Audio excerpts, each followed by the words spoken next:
সংখ্যা পদ্ধতিটার ক্ষেত্রে আমাদের গুরুত্বপূর্ণ বেশ কয়েকটা প্রকার আছে। সংখ্যা পদ্ধতি কয়েকটা ভাগে ভাগ করা হয়েছে। সংখ্যা পদ্ধতি টোটাল দুইটা ভাগে ভাগ করা হয়েছে। একটা হচ্ছে পজিশনাল নাম্বার সিস্টেম বা স্থানিক সংখ্যা পদ্ধতি, আরেকটা হচ্ছে অস্থানিক সংখ্যা পদ্ধতি, যেটাকে আমরা বলি নন পজিশনাল। ঠিক আছে, নন পজিশনাল। সো একটা জিনিস খেয়াল করো, পজিশনালের ক্ষেত্রে আমরা যদি একটা জিনিস দেখি, পজিশনাল নাম্বার সিস্টেমটা কি আর হচ্ছে আমাদের নন পজিশনাল নাম্বার সিস্টেমটা দিয়েও আসলে কি প্রকাশ করে। সো একটা জিনিস দেখো, পজিশনাল নাম্বার সিস্টেম নিয়ে যদি আমি কথা বলি, এই দেখো পজিশনাল এবং নন পজিশনাল।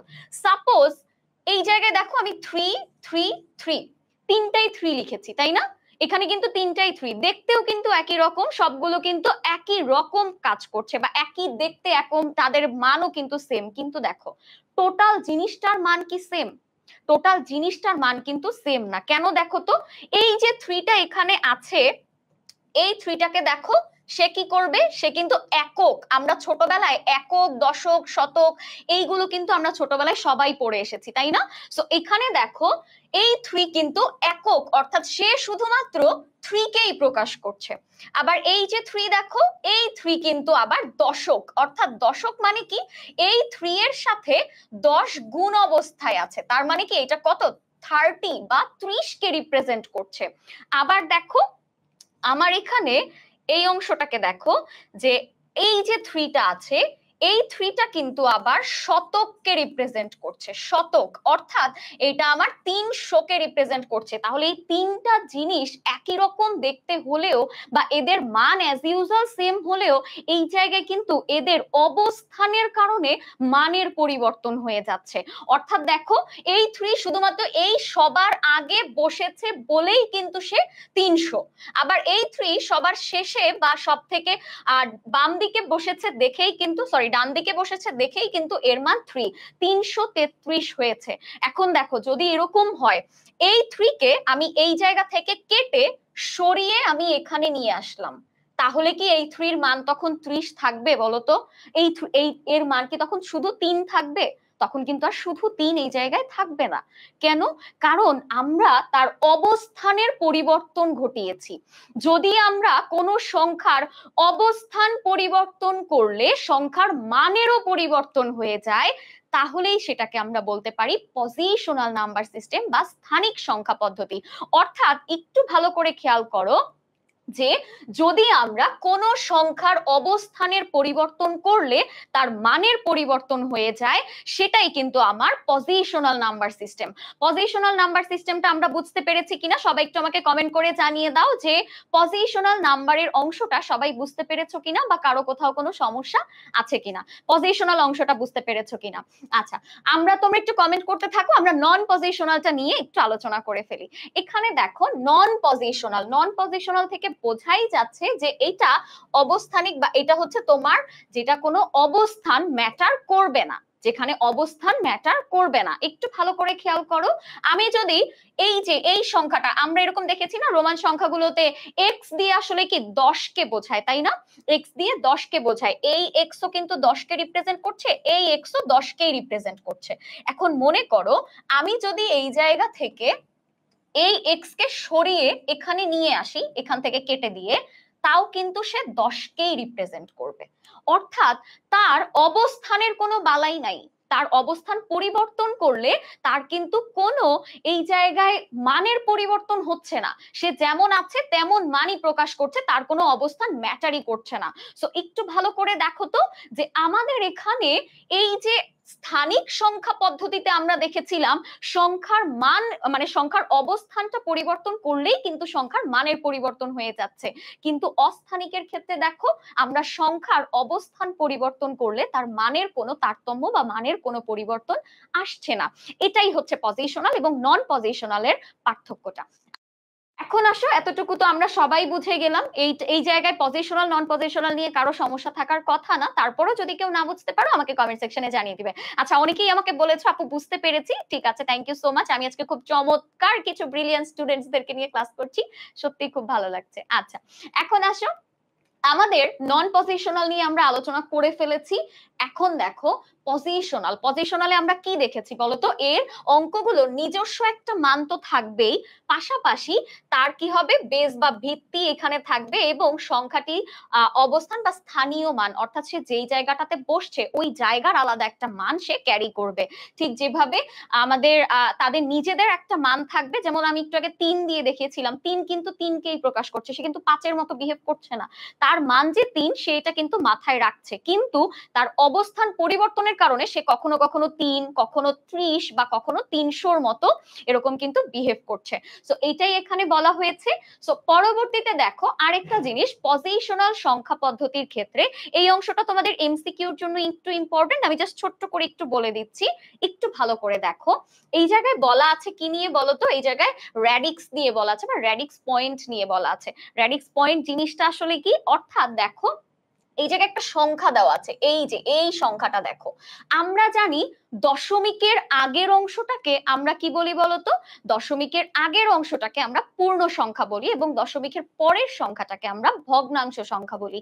সো এখানে দেখো আমাদের এই যে 768, এই অংশটা কি বলতো, এটা আমাদের পূর্ণ অংশ, এটা আমাদের পূর্ণ অংশ, এবং ভগ্নাংশের যে অংশটা, ভগ্নাংশ অর্থাৎ দেখো এই জায়গায় 768, যেটা থেকে আমরা বলতে পারছি 768, তাই না, 768 আমরা বলতে পারছি, কিন্তু দেখো এই জায়গায় যে 653, এদেরকে কিন্তু আমরা 653 বলতে পারি না, আমাদেরকে কি বলতে হয়, আমাদেরকে 653 এভাবে আলাদা আলাদা করে বলতে হয়। এই ডিফারেন্সটা বা এই তারতম্যটা কেন এসেছে বা এই ডিফারেন্সটা কেন, কারণ এই রেডক্স পয়েন্টের জন্যই কিন্তু এসেছে, তাই না, রেডিক্স পয়েন্টের জন্যই কিন্তু এটা এসেছে। এখন দেখো এই জায়গায় আবার আরেকটা জিনিস বলা হয়েছে, তোমার যে পূর্ণ অংশ এবং ভগ্নাংশকে আলাদা করছে কে, সেটা হচ্ছে তোমার এই রেডিক্স পয়েন্ট বা এই দশমিক সংখ্যা বা দশমিক জিনিসটা, ঠিক আছে। আচ্ছা, সো এখন দেখো এই জায়গায় আরেকটা জিনিস বলা আছে এমএসবি, এবং এই জায়গায় এলএসবি।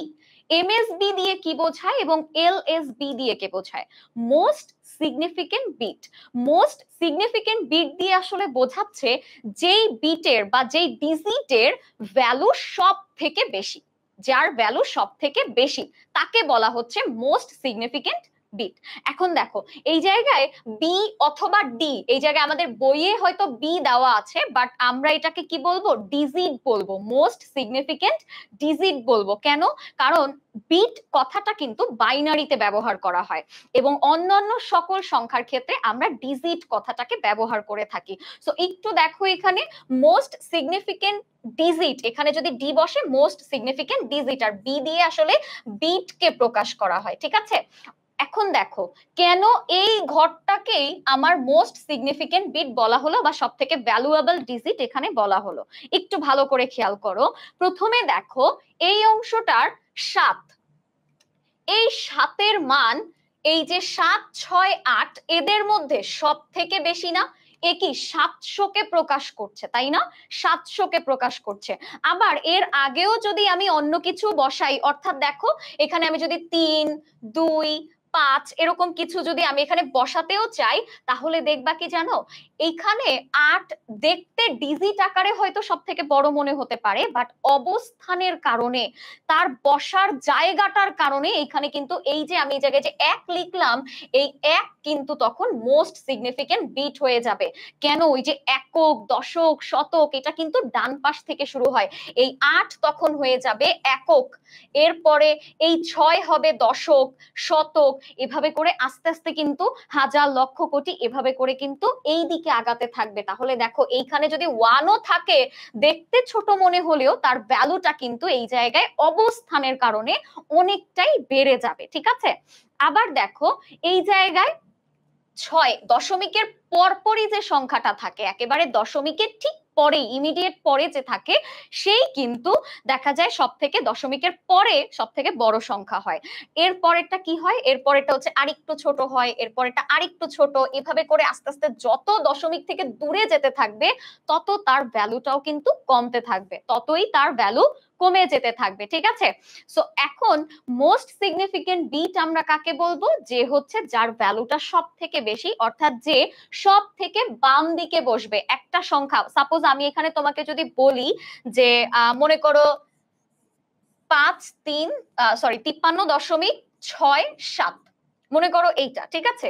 এখানে এই অঙ্কটার মধ্যে আমি যদি তোমাকে বলি সব থেকে বড় ভ্যালুওয়ালা মান কোনটা বা সব মোস্ট সিগনিফিকেন্ট বিট কোনটা, তুমি সবার আগে বলবা 5। কেন 5 বলবা? কারণ 5 আছে সব থেকে বাম দিকে বা সব থেকে লেফটে, দ্যাটস ওয়াই এর মান এই পুরো অঙ্কটার মধ্যে সব থেকে বড়। আবার রেডিক্স পয়েন্ট কোনটা, এই দশমিকটা হচ্ছে রেডিক্স পয়েন্ট। এবং সব থেকে ছোট বিট বা সব থেকে ছোট মানকে ক্যারি করছে, সে হচ্ছে এই জায়গায় 7। 7 হচ্ছে এখানে লিস্ট সিগনিফিকেন্ট ডিজিট হিসেবে কাজ করবে। যে দশমিকের থেকে সব থেকে দূরে সে সব থেকে ছোট, এবং বাম দিকে যে সব থেকে আগে সে সব থেকে বড় হবে। আশা করি সবাই বুঝতে পেরেছো। আচ্ছা, এগুলো অনেকেই আগে করেছো আমি জানি, কারণ যেহেতু তোমাদের এইচএসসি পরীক্ষা একেবারেই তোমাদের হচ্ছে কি বলবো দোরগোড়ায় চলে আসছে, সো এই জন্য অনেকে হয়তো মানে টেনশনে ভুলেও যেতে পারো। সো আজকের ক্লাসটাতে ইনশাল্লাহ তোমাদের কিন্তু সমস্যার সমাধান হয়ে যাবে। সো সবাই দ্রুত কমেন্ট করে জানিয়ে দাও বুঝতে পেরেছো কিনা, এবং সবাই কিন্তু লাইভটাকে শেয়ার করে দাও, তোমার বন্ধু বান্ধবীদেরকে মেনশন করে যাও, ঠিক আছে। ওকে, ডিজিটাল ডিভাইস চ্যাপ্টার নিয়ে আলোচনা করলে, হ্যাঁ অবশ্যই আপু, নাম্বার সিস্টেমটা শেষ করার পরপরই কিন্তু আমরা ডিজিটাল ডিভাইস অর্থাৎ আমাদের যে লজিক গেটস আছে, এনকোডার ডিকোডার আছে, এই সব কিছু নিয়ে আমরা আলোচনা করব। ওকে, সো সবাই বুঝতে পেরেছো কিনা কমেন্ট করে জানিয়ে দাও, লাইভটাকে শেয়ার করেছো কিনা সেটাও কিন্তু জানিয়ে দাও। আজকে কিন্তু আমরা একেবারে তোমাদের আইসিটি গুরুত্বপূর্ণ চ্যাপ্টার গুলো সব কমপ্লিট করে দিব ইনশাল্লাহ আজকের ক্লাসগুলোতে। আমার পরে জাকি ভাই আসবে, জাকি ভাইয়া তোমাদের অন্যান্য সবগুলো চ্যাপ্টার কমপ্লিট করবে। সো আজকে থার্ড চ্যাপ্টার কিন্তু সম্পূর্ণ দায়িত্ব আমি নিয়েছি। সবাই দ্রুত লাইভটাকে শেয়ার করে দিবে এবং আমার সাথে পুরো ক্লাসটা থাকবে। সো এখন আসো আমরা পরবর্তীতে যদি চলে যাই, এখানে দেখো আমরা বলেছিলাম না যে পজিশনাল নাম্বার সিস্টেম আবার বেশ কয়েকটা ভাগে ভাগ করা হয়েছে। এবার আসো আমাদের এখানে দেখো সংখ্যা পদ্ধতির বেস বা ভিত্তি নিয়ে আলোচনা করা আছে। অর্থাৎ আমি বলেছিলাম আমাদের যে পজিশনাল নাম্বার সিস্টেম আছে বা স্থানিক যে সংখ্যা পদ্ধতি আছে, এইটা কিন্তু আবার কয়েকটা ভাগে ভাগ করা আছে। সেই ভাগগুলো কি, আমরা ছোটবেলা থেকে 0 1 2 3 4 5 6 7 8 9 এই যে বেসিক সংখ্যাগুলো আমরা পড়ে এসেছি বা এই সংখ্যাগুলো যে আমরা দেখে এসেছি, এই সংখ্যাগুলোকে আমরা বলি দশমিক সংখ্যা। এগুলোকে আমরা ডেসিমাল ইংরেজিতে অথবা আমরা হচ্ছে বাংলাতে বলতে পারি দশমিক সংখ্যা, ঠিক আছে। সো এইটা গেল একটা আমাদের পদ্ধতি। আরেকটা হচ্ছে বাইনারি, আরেকটা অক্টাল, আরেকটা হেক্সাডেসিমাল। সো ডেসিমালের ক্ষেত্রে বা দশমিক মানে কিন্তু ডেসিমালকেও প্রকাশ করে। আমরা অনেক সময় দশমিক দেখলে ডেসিমাল চিনি না, ডেসিমাল দেখলে দশমিক চিনি না, ঠিক আছে, এটা কিন্তু করা যাবে না। তো এখন দেখো দশমিক হচ্ছে 10 ভিত্তিক সংখ্যা পদ্ধতি। 10 ভিত্তিক সংখ্যা পদ্ধতি দিয়ে এখানে কি বোঝানো হচ্ছে, দশমিকের বেস হচ্ছে 10। দশমিকের বেস কত, 10। এখন দেখো বাইনারিতে বলা আছে 2 ভিত্তিক সংখ্যা পদ্ধতি, অক্টালকে বলা আছে 8 ভিত্তিক সংখ্যা পদ্ধতি, এবং হেক্সাডেসিমালকে বলা আছে 16 ভিত্তিক। এখন এই ভিত্তিক বা বেজ অংশটা কিভাবে আসছে, তাই না? এইটা কিভাবে আসলো একটু ভালো করে খেয়াল করো। আমরা ছোটবেলা থেকে দশমিক দেখে এসেছি কি 0 1 2 3 সরি আচ্ছা 3 4 5 6 7 8 9। এখানে দেখো তো টোটাল সংখ্যা কয়টা, অর্থাৎ সংখ্যার কোয়ান্টিটি কয়টা, 10টা না বলো তো? শূন্য, এই শূন্যকেও কিন্তু তোমার এক হিসেবে গুনতে হবে, 1 2 3 4 5 6 7 8 9 10। এখানে দশমিক সংখ্যা যেগুলো আমরা ছোটবেলা থেকে একেবারে দেখে বড় হয়েছি, যেগুলো আমরা মুখস্থ করেছি ছোটবেলায়, সেই সংখ্যাগুলোই কিন্তু আমাদের এই যে অংশটা এখানে কিন্তু সেগুলোই লেখা হয়েছে। এখানে টোটাল সংখ্যা হচ্ছে 10টা, সংখ্যার কোয়ান্টিটি হচ্ছে 10। এই জন্য এই দশমিক সংখ্যা বা দশমিক সংখ্যার বেস বা ভিত্তি বলা হয় আসলে 10কে। 10 হচ্ছে আমার দশমিক সংখ্যার বেস বা ভিত্তি। আচ্ছা, এরপরে দেখো এখানে বাইনারি সংখ্যার কথা বলা আছে। বাইনারি সংখ্যাকে আমরা কিন্তু হচ্ছে কম্পিউটার ল্যাঙ্গুয়েজ বা কম্পিউটারের ভাষাও কিন্তু আমরা বলতে পারি, ঠিক আছে।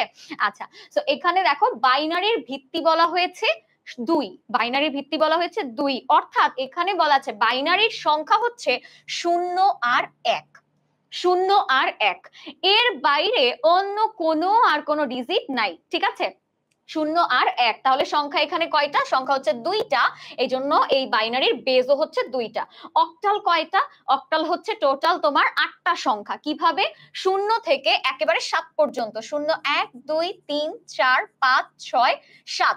সো এই যে অংশটা দেখো, এখানে টোটাল সংখ্যা হচ্ছে 8টা, তাই এই জন্য আমার অক্টাল সংখ্যাকে বলা হচ্ছে এখানে কি 8 বেজ, বা বেজ বলা হচ্ছে 8। এরপরে দেখো হেক্সাডেসিমালে কিন্তু আমার 9 এর পরে, হেক্সাডেসিমালে দেখা যাচ্ছে যে আমাদের 9 এর পরে আবার কিন্তু A B C D E F, অর্থাৎ এর পরেও কিন্তু আরো 6টা অ্যালফাবেটস ব্যবহার করে তারপরে কিন্তু তোমাদের হচ্ছে এই পুরো সংখ্যাটাকে কমপ্লিট করা হয়েছে। সো সেগুলো অ্যালফাবেট হলেও এক্ষেত্রে কিন্তু সেগুলো আসলে নাম্বার আকারেই আমরা প্রকাশ করব তাদেরকে।